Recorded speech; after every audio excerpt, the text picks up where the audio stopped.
Good evening, everyone, and thank you for joining us. My name is Adri Colina. I'm the City of Tampa's Director of Logistics and Asset Management, and I'm actually the director for the project known as the City Center at Hanna Avenue. I wanted to take a moment to thank each of you for joining us this evening as we share with you the results of the City Center at Hanna Avenue Transportation Study. But before I turn it over to our mobility and transportation experts, I really just wanted to say thank you so much to each and every one of you who came out on that very warm Saturday morning to share with us some of the areas of concern as it relates to traffic in your neighborhoods and some of the areas that you wanted our team to look at and make improvements. It was very clear that morning the pride you had in your neighborhood, the areas that you wanted us to be sure we saw, and the guidance that you've given us as your incoming neighbors in the next couple of years on areas that need improvement. So thank you, thank you, thank you. This evening, we are very fortunate to have our talented experts from our mobility and transportation department with us. And I will turn it over right now to our Director of Mobility, Mr. Vic Bide. Thank you, Adri. And I'd like to reflect what Adri said.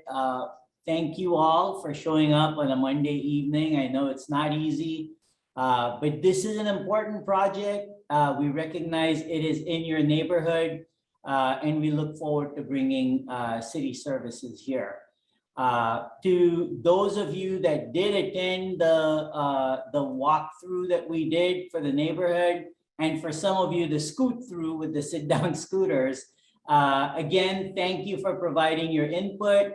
I'm sure you met a lot of our team members there on the day that worked with you, walked through the neighborhoods, and got some input. Please rest assured that that input is very valuable, and continue to send it through. And I'm sure other avenues of sharing information will be shared today.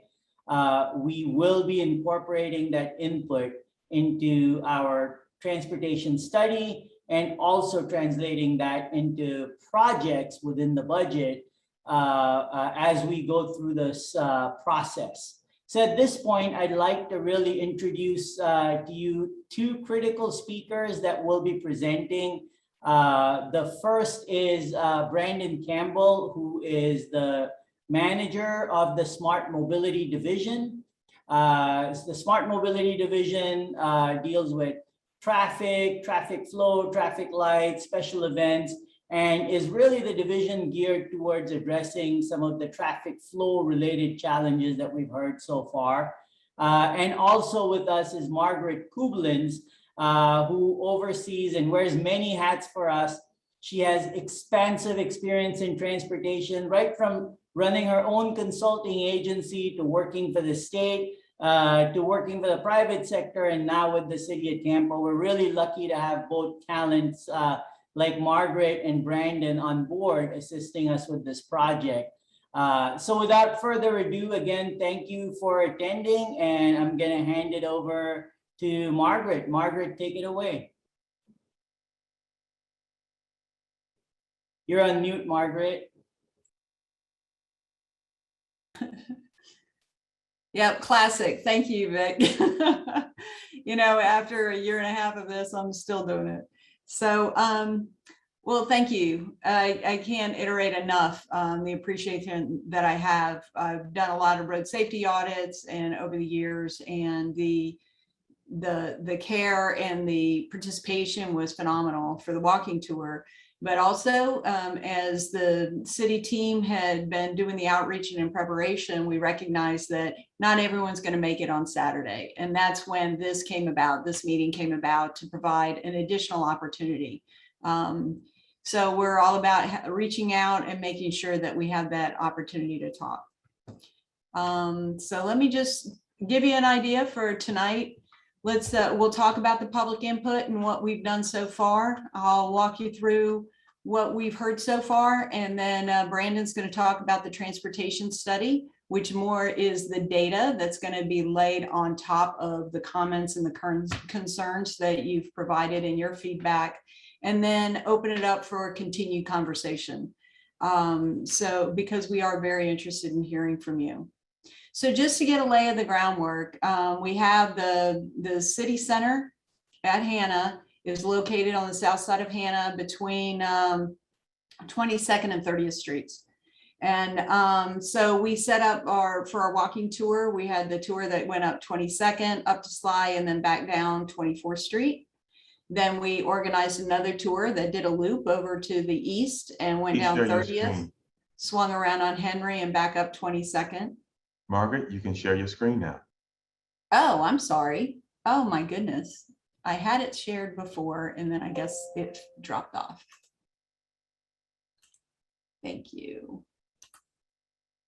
That's what you get for being prepared and it changing. Okay. So, all right, everyone heard it and then didn't see it. So here's tonight's agenda. Okay, so this was our one group. We did this route from the city center in Hanna and then up 22nd and back down 24th. We had another group that circled around in the more of a clockwise direction, swung around on Henry and back up 22nd. Then we had a couple of groups when they were just walking and they were going in each direction on towards 22nd and 30th. Hold on, I have a technical issue with a light that turns off automatically if I sit too still. Okay, so that's kind of what we did on the day of, and so thank you for all the participants. You can see a lot of smiling faces there. My goodness. Okay, it worked earlier. Okay, there we go. So we had a lot of smiling faces. There were a lot of conversations. We were there for a couple hours, but great exchange. And I understand people made a little fellowship, seeing neighbors they hadn't seen in a long time. So it turned out really good. And we collected a lot of feedback during those conversations. And there was some education as well. You know, what if, then yes, no, maybe. So it was a really good exchange. Then can't leave this without giving a big shout out and thank you to Razor. They're providing these sit down scooters. This was my inaugural tour of actually using a scooter. And I'm focused on pedestrian bicycle safety mostly. So being a part of the Razor scooter tour was fun. It made it very quick considering we had a lot of ground to cover.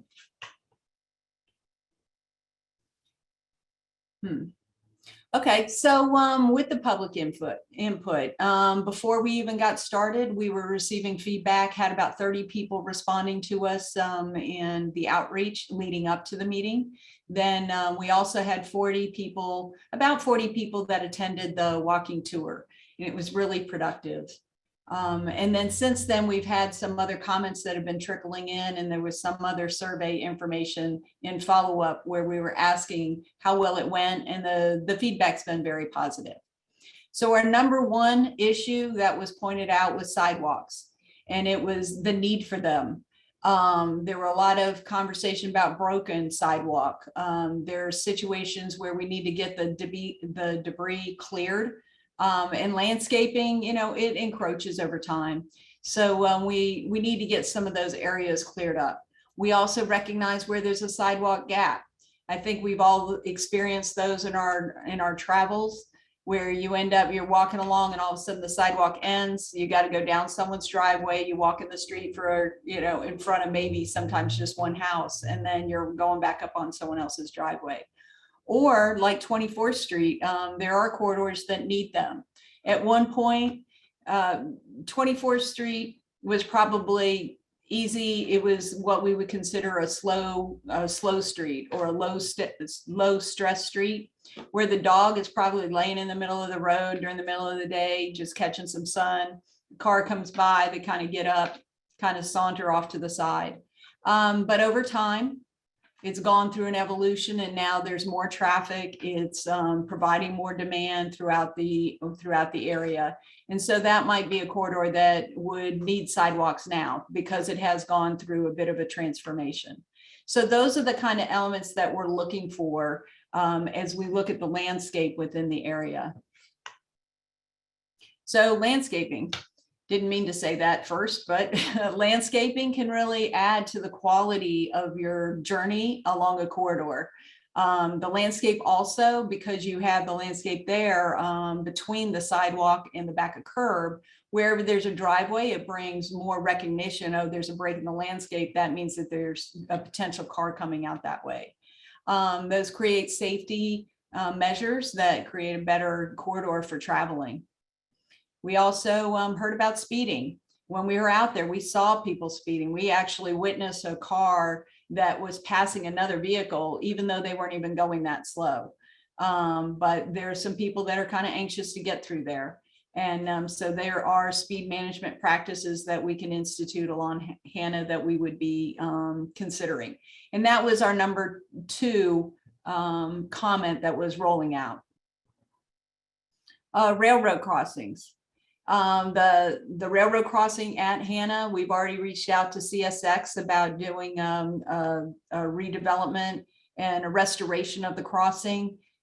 We would also, of course, in that conversation, we would look at having a more modern approach on how you address the pedestrian walkway across the railroad tracks. So we've already contacted them about Hanna, and we're just running that on a separate track. No pun intended, but we need to do that because they are slow. They're a partner that's, it takes a while for us to get through those conversations. We're also talking to them about Sly as well as Henry Street or Henry Avenue, excuse me. There were comments about traffic signals, additional traffic signals or 4-way stops. So we will certainly include those in conversation as we move forward. And then our number 3 item was traffic volume. There were a lot of concerns about the traffic volume in association with the site. Decisions when it comes to traffic volume will be data-based, as well as some of the prioritization in association with our sidewalks and other practices. So all in all, we had 102 comments that came in. That's how many we've had to date, and we're prepared to listen to more. We definitely need to hear from you. And as we move forward, I think it's helpful to understand how we shape this conversation. We basically we identified 3 buckets for how we're addressing the comments. So we have our roadway safety. Of course, sidewalks provide a much safer location for pedestrians to walk. Recognizing that there are some streets, again, I call them slow streets, and it's okay if people are walking in the street, but those are going to be in situations where you have very low volume traffic as well as very low speeds. Then you have speed management. Of course, that's a safety issue because speed kills. If someone gets hit by a vehicle, if a pedestrian is there, the numbers change significantly with every mile per hour that motorized vehicle is going. So the probability of life where someone lives through a crash goes way up if you have a situation where the driver's going much slower. Lighting is a safety issue as well. Making sure everyone's visible is really important. Traffic management, those are our traffic volumes. We've talked about travel demand management. How are people going to get to the site?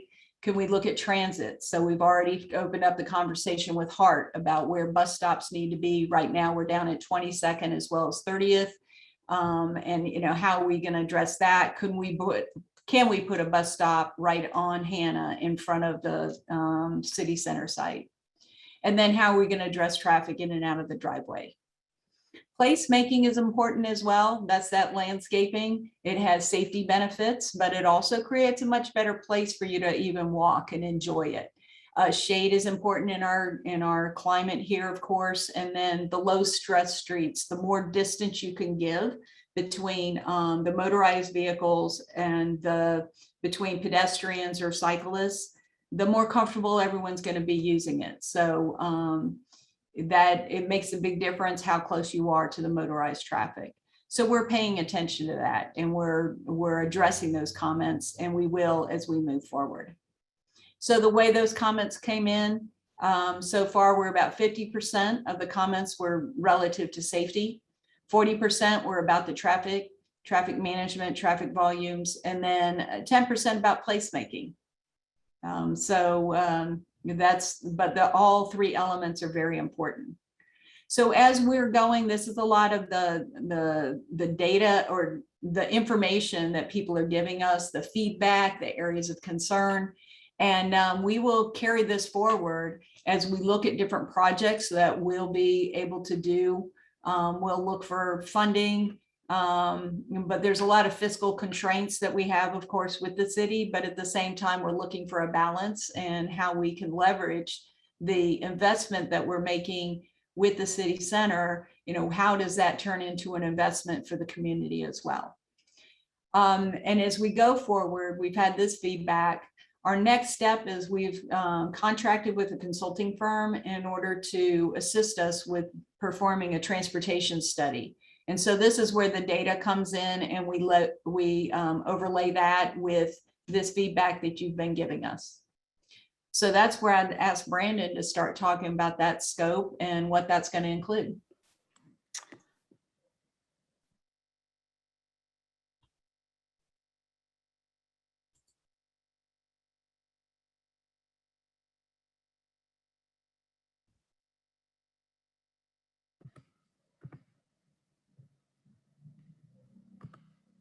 All right, can you all hear me okay? Yes. Thank you, Margaret. And again, if you hear nothing else from us, hear that we appreciate the participation in the walking tour that happened last month. It was really a positive thing for us to just be able to go in and really truly hear your concerns. So those of you who participated, thank you for your engagement with this process. We are always very excited and really motivated when an engaged citizenry wants to help us to direct our resources and our time to truly solving community concerns. So Margaret already sort of mentioned that our next step is the full transportation study, and that we have contracted with an engineering firm, H&TB, to do that study. I think Ken Jacobs is on the line today and was out there at the walking tour. So some of you who were there at that same event may have had a little bit of an opportunity to interact with him, but he's going to be leading the study from H&TB, and I'll be managing that project from the city. So just taking a step back, I wanted to talk a little about what happens when a new development is coming into a particular neighborhood. Generally, when we have a private developer that's coming into a new place, we have them do a traffic impact study that goes through some fairly well-defined methodology that's really kind of an industry-wide practice to predict what traffic is going to be generated by their development. And then they do some things to analyze the traffic and analyze some potential improvements that can mitigate the impact that they're going to make on the transportation network surrounding them. And we do that in part because the end result of that, at least in the city of Tampa and more broadly in Florida, the end result is a fee is calculated for them to put toward possible transportation improvements that may or may not end up being feasible within the context of their development, or that could be applied to other improvements within the city. And that's a good thing, but we wanted to take this and just as a measure of being a good neighbor, we wanted to do a little bit more than what we would typically require a private developer to come in and do if they were to redevelop the same parcel. So wanted to make sure that that is not lost, and that what we're doing here within the neighborhood is understood to be a much more broad and significant transportation study than what we would even ask an analogous private development to do. So as part of that, we are looking at the broad area that's roughly defined by 275 to 40th Street east to west, and from Sly to Hillsborough north to south. This particular picture highlights the intersections that we'll be taking a closer look at intersection evaluation for. And hopefully, it looks like Hillsborough may be sort of cut off just by the as an artifact of using Zoom and not just looking directly at a PowerPoint slide. But you can, if you basically project those same north-south streets down to Hillsborough Avenue, those intersections of those same streets with Hillsborough will be looked at as well. Oh, there we go. You can see a little bit better there. But like I said, the purpose of a traffic impact study ultimately for us is to do a fee calculation. And we are taking the transportation study, we are performing that sort of the same type of traffic impact study, but we're adding to that what we've already done with the walking and scoot tour that happened last month, informing the process and informing the consultant on some of the areas that we want to take a more focused look at. I don't think I mentioned as well that the geographic area that is being covered by this is again much more broad than it's a much wider net than we would typically see studied within a redevelopment process. So again, taking the traffic impact that should be generated by this redevelopment for us. We did the neighborhood walking tour and scooting tour. There will be an additional road safety audit or road safety assessment if you're familiar with that process. We're looking at crash data as well in the area to highlight some potential hotspots and some potential mitigation measures. Also within the scope is a deeper dive at school safety at Foster Elementary and Sly Middle, looking at the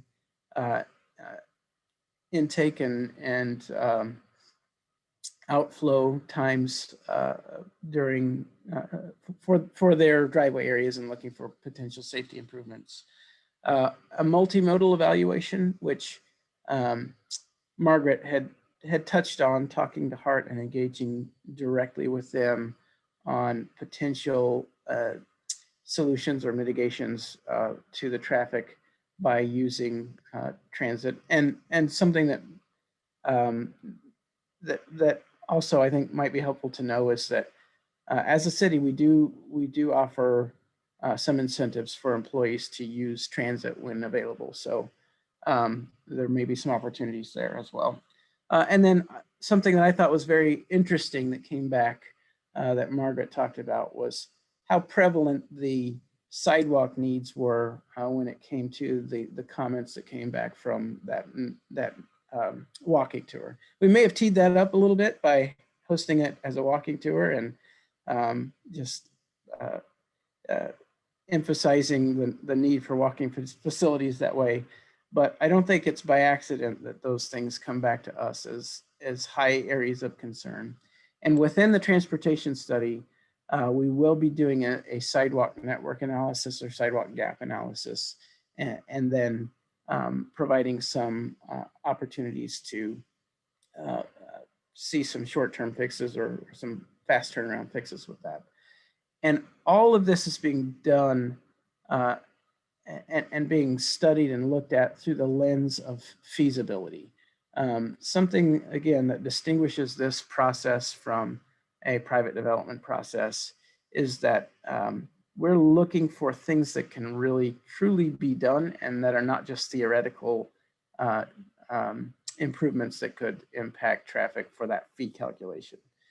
So Ken's going to be coming back to us with improvements that might be implemented before the building is opened, with improvements that might be programmed in the fiscal years just following the building opening, and improvements that may be not cost feasible, that may be something that we could consider for a more in-depth or long-term consideration. And so those things I think are, again, yet to be determined because the study is just getting kicked off.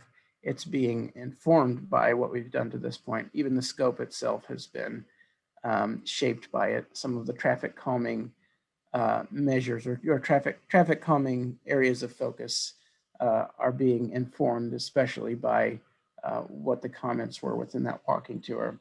But that study overall should be done before the end of the year.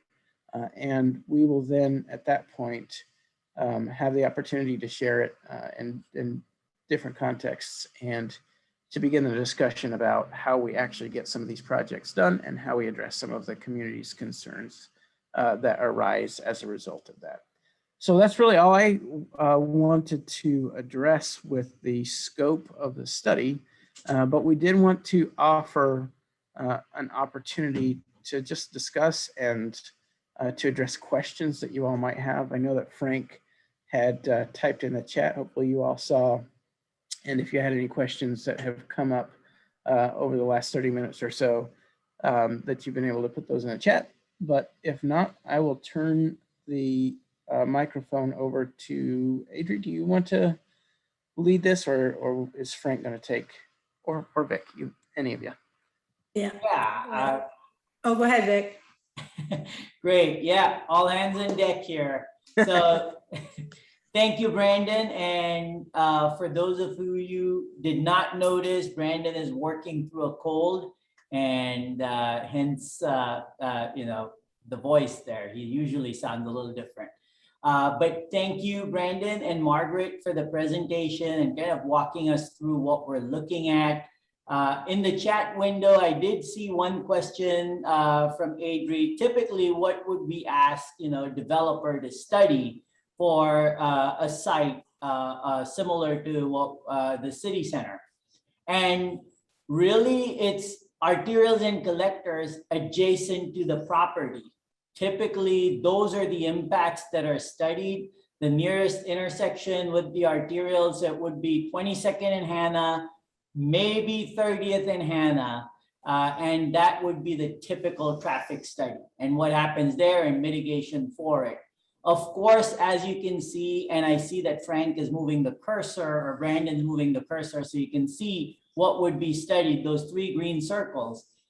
But we're looking at a 4 neighborhood area because we understand that people within these neighborhoods go to work, access the interstate, walk to bus stops and things like that.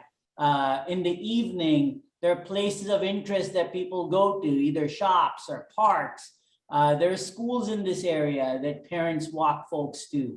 We heard from neighborhoods about 24th Street and the challenges there with a lot of neighbors on either wheelchairs or assisted devices and no sidewalks on this street. And, you know, to Margaret's point, this street might have been a little different several years back, but today it is a cut through or a relief for 22nd. And with all of the construction going on in the city, we recognize the stressors, we recognize the shocks. So our goal again is going to be to try and capture as much as we can in terms of small projects and also mitigate traffic impacts. So that's where we are. Now it's really kind of back to you all and trying to understand what your concerns are and what your questions may be. Frank? Vic, Sure. to add to that, we have a comment here from Amanda Brown. She has a request that you please add a dot at 22nd and Diana Street because it is a major through street. So yes, that's what she would like for you to add a dot of concern there for this project. Amanda, could you tell us a little bit more what the specific concern in the area is? Amanda, I'm unmuting you right now. Can you hear me?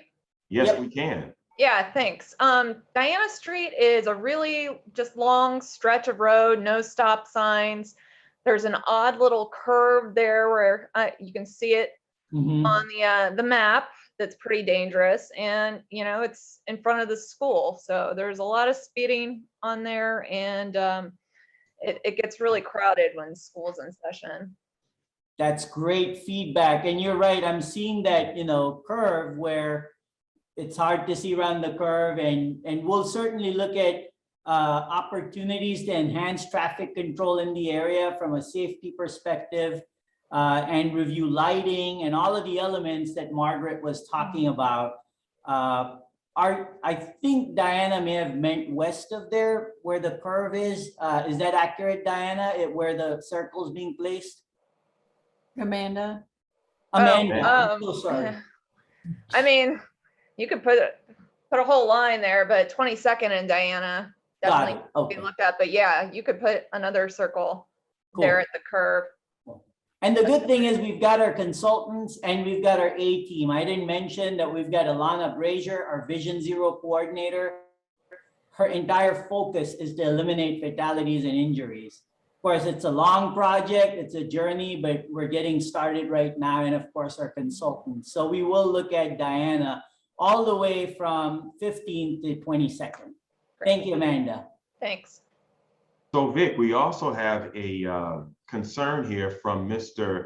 Kevin Carr. He addresses many things, specific streets, River Grove Drive, Pocahontas Street, Knollwood Avenue, Diana Street, which we just talked about.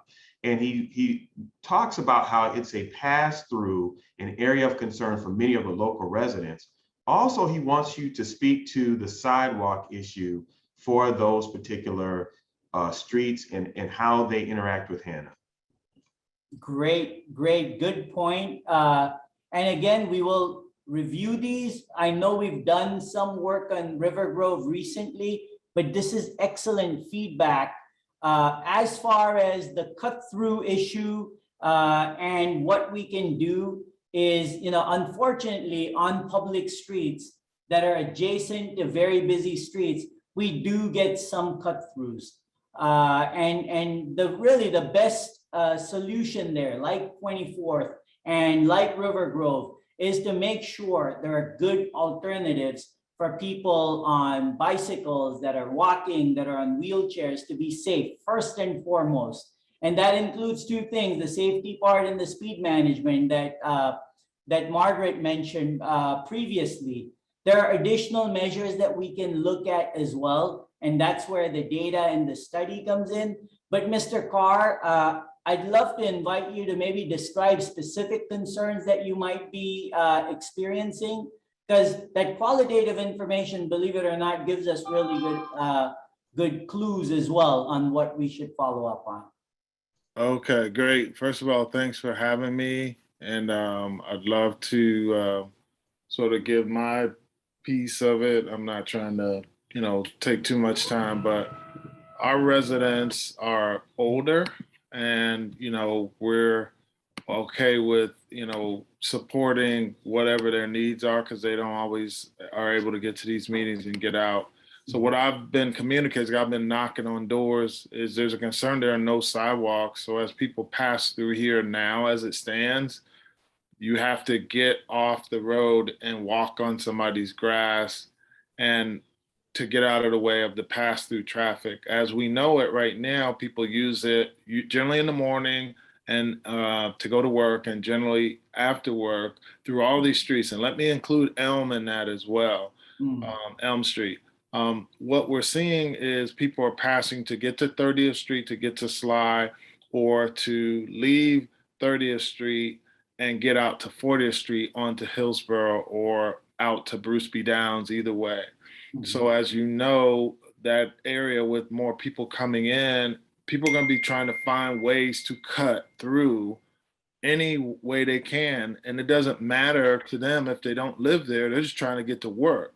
So as I have elderly who are walking in the morning or walking in the evening, there's nowhere for them to get off the street, and people are tending to blow past open roads like Pocahontas that has no speed steps, nor Elm, nor Knollwood, or Diana. So the only street that does have a speed step is River Grove. So I'd like to see us really consider, taking great care to study how people are going to be trying to leave the area. And they're going to be leaving as quick as they can to get to wherever they need to get to. And I think our residents are going to suffer as a result of the increased traffic. And I know you say you can't control it, but we can do some things to improve, lighting, signage, painting the road where there are crosswalks, really pronouncing that people live here and we want to be safe. I don't want any casualties as a result. I know you don't either, but I'm really, really concerned that just as it stands now, Hanna is and 22nd are extremely busy. I could see all the other areas picking up and on top of those roads being the busiest. So I just want this whole study to make sure they're looking out for all these outlier areas that you won't notice because you don't live here, but we do. And we really need, if you're going to be neighborly to come in spaces, we all want to share it, but we want to make sure that we're not forgotten in this at all. Because I want to make sure I'm speaking for people who are 80 years old here. So I want to make sure you guys know that I'm trying to make sure that everybody's looked out for in our area, including, Woodland Terrace, Northeast, Live Oak, et cetera. I'm not just talking from my standpoint. I'm wanting all those other areas to be thought about as well. Thank you so much. Thank you so much. I mean, we completely respect all your points, and thank you for knocking on doors and being neighborly and working, on behalf of the neighbors.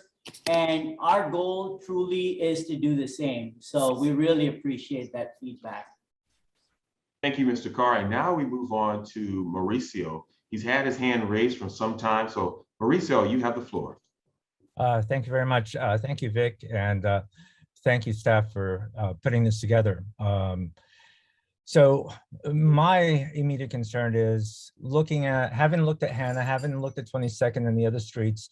I think that before the city begins the building of the structure, that we should be actively engaging now components to what can we do for safety now?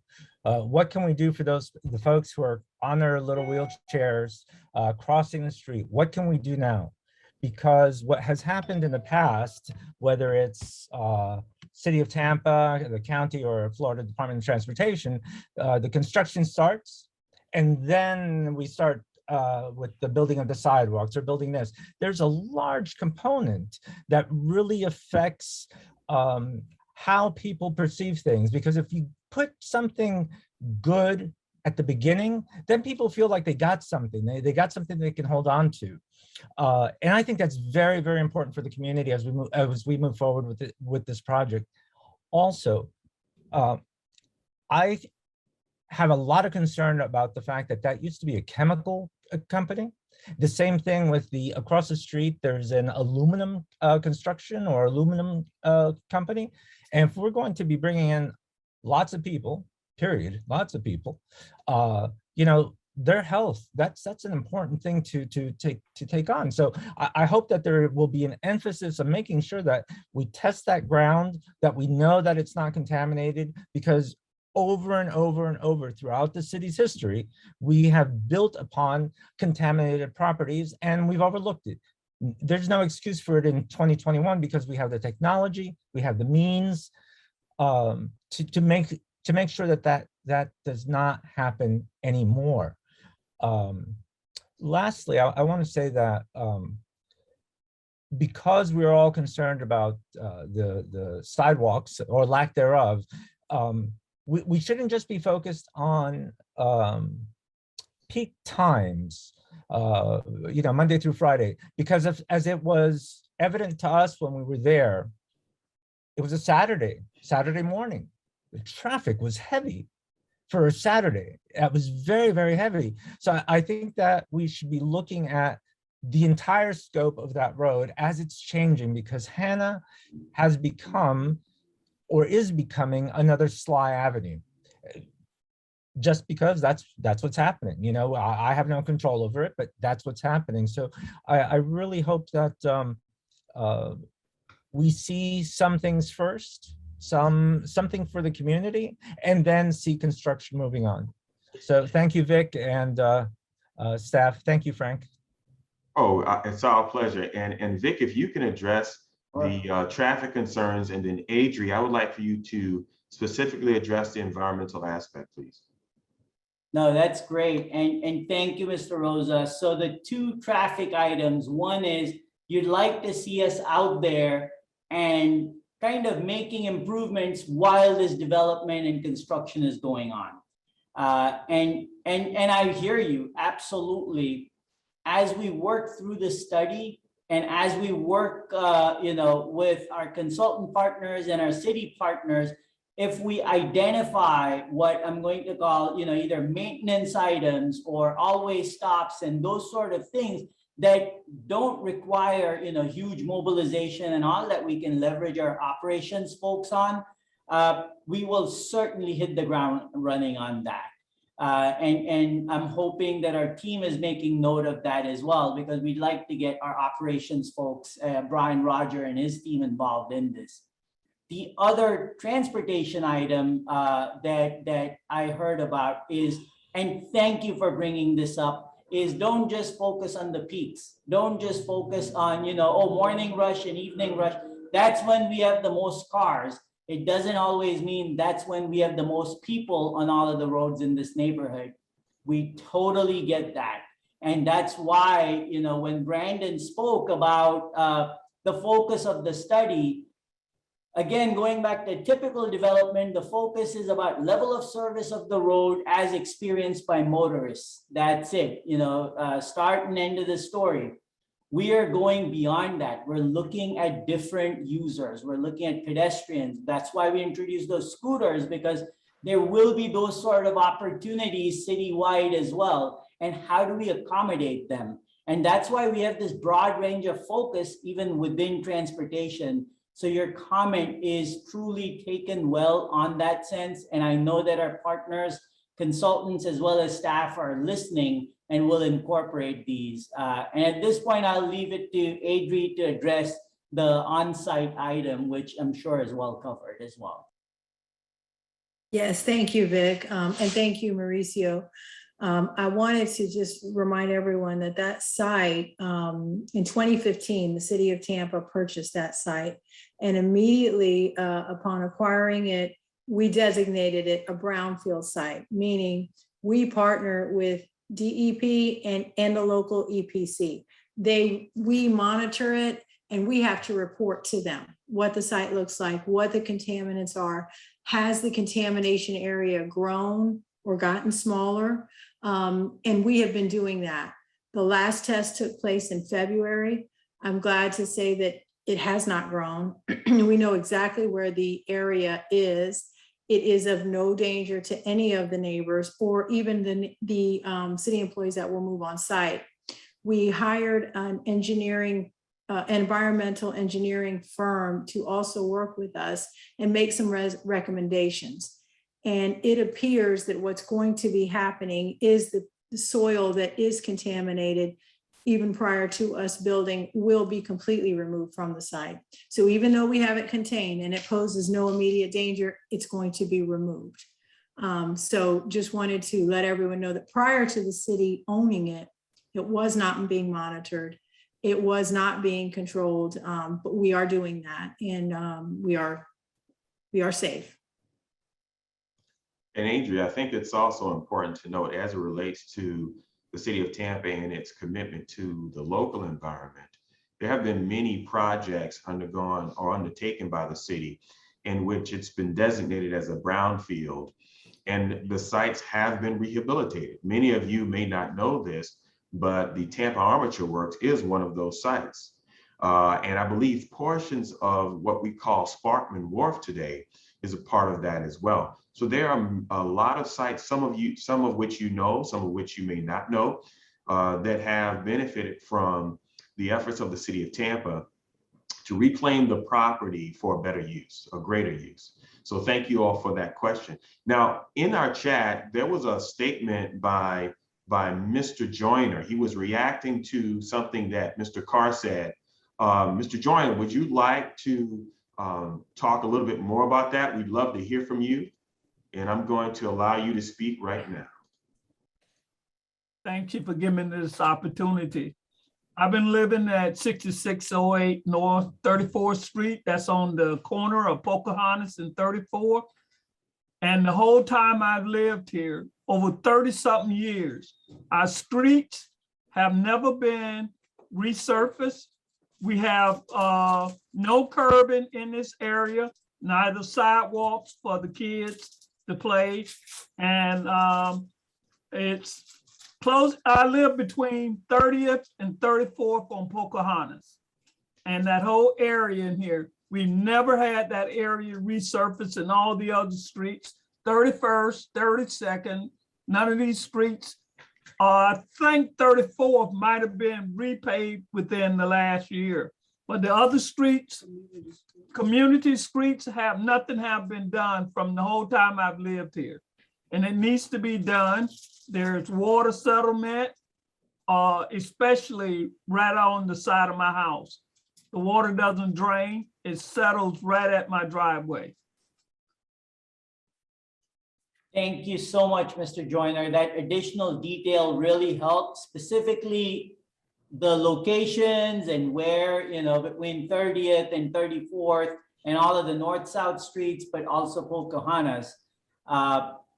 Resurfacing, I will admit, is one of our biggest challenges. I mean, over half of the city's roads are either in poor or fair condition at best. And this is based on really good data that we have. And so it's a big lift. But again, thankfully, it's projects like these that allow us to do a little bit more than we would otherwise be able to do. And so we will certainly take your concern into account when we look at it. We will, of course, dispatch folks to address things like potholes and all of that. As far as a full rebuild and curbing, that would be something that we typically do on a neighborhood-wide basis. And so we'll certainly consider that in our study. I can't make any promises about a neighborhood-wide resurfacing because it costs significant amounts. Just for a quick measure, to bring all of city's roads to fair or better than fair condition, we would have to invest about $21 million a year for a span of about 7 years to get there. Our total resurfacing budget right now is $5 million a year. But sorry, I know that sounds like I'm complaining, but we will certainly look at your request here. Thank you.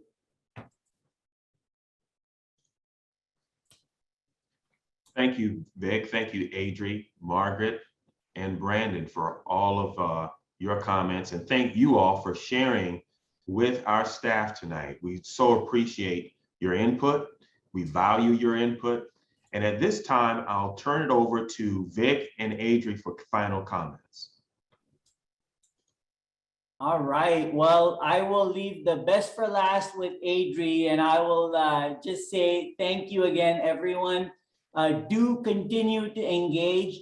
I know that there's been some information on the website itself, tampa.gov/city-center, city-center. And that will really allow us, the more information we get, to reflect your wishes as part of this broader project. Adri?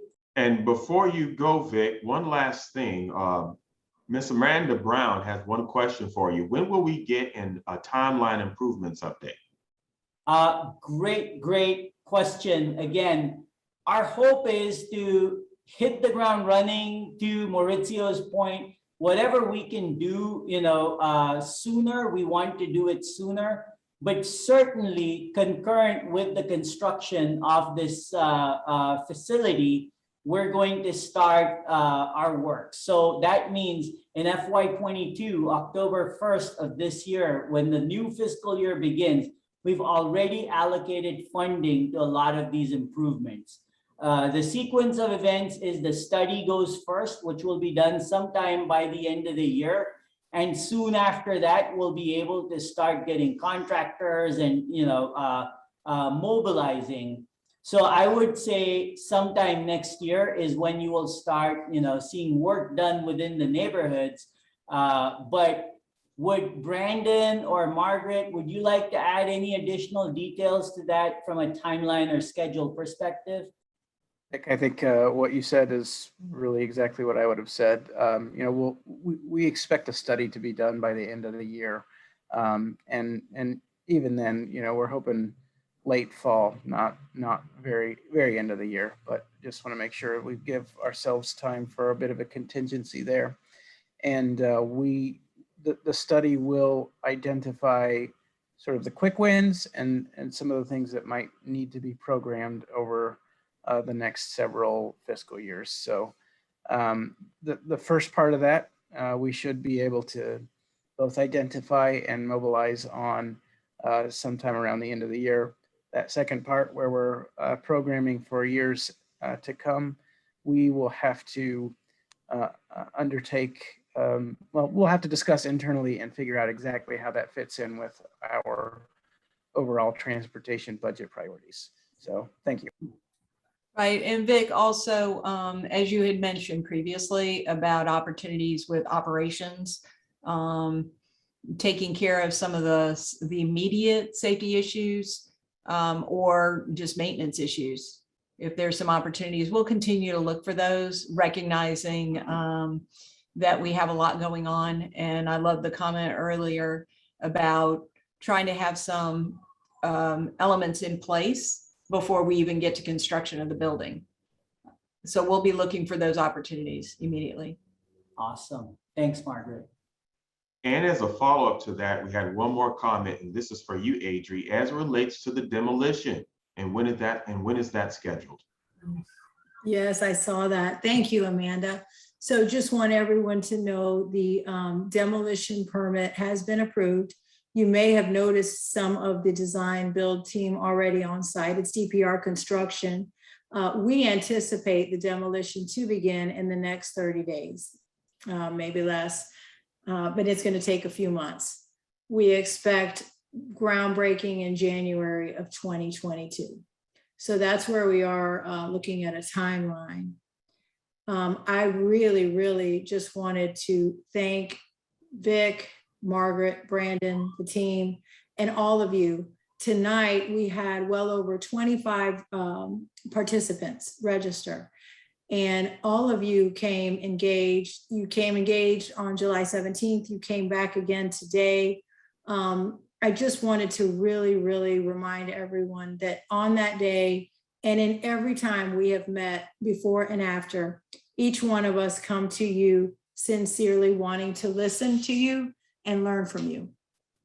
You all are the ones in the neighborhood. You know it best. You are helping us tremendously by all the information you have shared, Mr. Joyner, all of you. And so I want you to keep the information coming. Vic mentioned we do have a website, our page up and running as it relates to the City Center at Hanna Avenue. The site you'll see on the screen. Please visit that site. You will see updates there, and that is a direct way to communicate with us at all times. If you have any questions that come up after today or in between. We intend to keep our relationship going.